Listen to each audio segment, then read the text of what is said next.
பேதுருவின் இறை குணமும் மனித குணமும். கிறிஸ்து இயேசுவில் அன்புமிக்க சகோதர சகோதரிகளே, இன்று நாம் தாயாம் திரு அவையோடு இணைந்து பொது காலத்தின் 18வது வாரத்திலே வியாழக்கிழமையிலே பேதுருவினுடைய இறை குணத்தையும் மனித குணத்தையும் இன்றைய இறைவார்த்தை வெளிப்பாடானது வெளிப்படுத்துவதை நாம் பார்க்க முடியும்.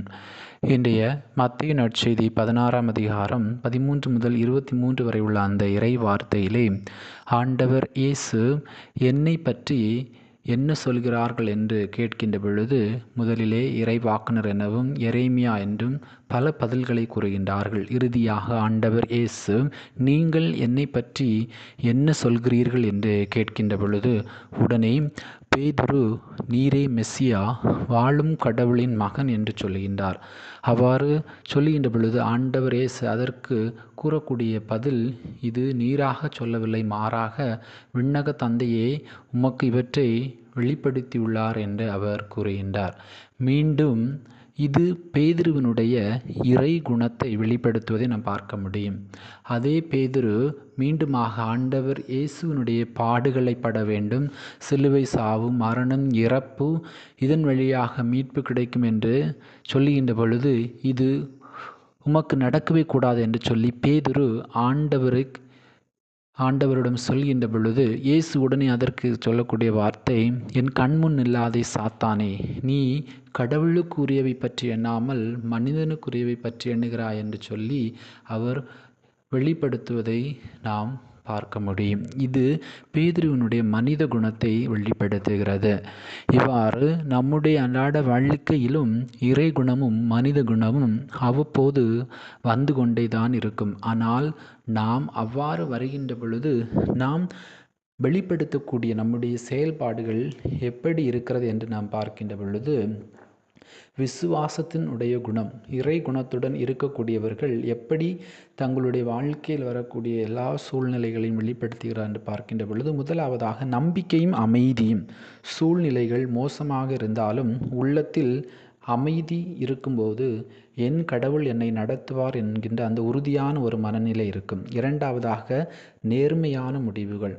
உலக தரத்தில் தோல்வியாக தோன்றினாலும் விசுவாசத்தின் அடிப்படையில் நேர்மையான முடிவுகளை எடுக்கக்கூடிய ஒரு மனநிலை இருக்கும். அன்பும் சகிப்புத்தன்மையும். மற்றவர்கள் காயப்படுத்தினாலும் பழி வாங்காமல் மன்னிக்கும் ஆவிக்குரிய ஒரு மனநிலை இருக்கும். நான்காவதாக தியாக உணர்வும் சிலுவையின் பாதையை ஏற்கும் மனம். கஷ்டம், இழப்பு, தனிமை என்றாலும் இது கடவுளுடைய பாதை என ஏற்கக்கூடிய ஒரு மனநிலை இருக்கும். புனித ஆவியினுடைய கனிகள் வெளிப்படும். அதாவது கலாத்தியர் 5ஆம் அதிகாரம் 22, 23 அந்த இறைவார்த்தை படிக்கின்ற பொழுது தூய ஆவியின் கனியோ அன்பு, மகிழ்ச்சி, அமைதி, பொறுமை, பரிவு, நன்னயம், நம்பிக்கை, கனிவு, தன்னடக்கம் என்பவையாகும். இந்த தூய ஆவியினுடைய கொடைகளை அவர்கள் எல்லா சூழ்நிலையிலும் வாழக்கூடியவர்களாக இருப்பார்கள். ஆனால் இந்த விசுவாசத்தினுடைய பண்புகளை தங்களுடைய வாழ்க்கையிலே அவர்கள் வாழ்வாக்குகின்ற பொழுது பிரச்சனைகள் இல்லை என்று சொல்ல முடியாது. ஆனால் பிரச்சனைகள் வரும். ஆனால் அந்த பிரச்சனைகளை அவர்கள் ஆவிக்குரிய முறையிலே விழிப்புடன் இறை தன்மையிலே இறை பண்புகளின் அடிப்படையிலே அவர்கள் தங்களுடைய வாழ்வை வாழ்வாக்குவார்கள். இரண்டாவதாக மனித குணத்தை வெளிப்படுத்தக்கூடிய மனிதர்கள் விசுவாசத்தை விட்டு இறை வார்த்தையை ஏற்காத ஒரு மனநிலையில் இருக்கக்கூடியவங்க எந்தெந்த பிரச்சனைகளை எப்படி அவர்கள் அதை சந்திக்கிறார்கள், எப்படி அந்த பிரச்சனைகளை அவர்கள் எடுத்துக்கொள்கிறார்கள் என்று பார்க்கின்ற பொழுது அதிகமான பயம் இருக்கும், பதற்றம், கலக்கம். இதனால் மனித பார்வை மட்டுமே வைத்திருப்பதால் கடவுள் இழக்கப்படுகிறார். அதன் விளைவாக உறுதி இல்லாத ஒரு மனநிலை இருக்கும். இரண்டாவது சந்தேகம், இருமனம், மன உறுதி இல்லாமை. இன்று நம்புகிறோம், நாளை மாறுகிறோம். விசுவாசத்தில் ஒரு நிலைத்திருக்க முடியாத ஒரு மனநிலை, இரு வகையான ஒரு மனநிலையை நாம் பார்க்க முடியும். மூன்றாவது தவறான முடிவுகள். இப்போது எதை எப்படி செய்ய வேண்டும் என்கின்ற ஒரு தெளிவான முடிவில்லாமல் இருக்கின்ற பொழுது அங்கு பிரச்சனைகள் இன்னும் அதிகமாகும்.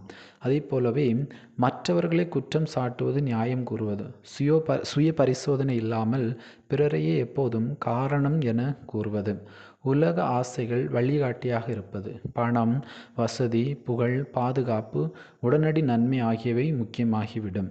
நமக்கே தெரியாமல் கடவுளுடைய திட்டத்திற்கு எதிராக பேசுதல்.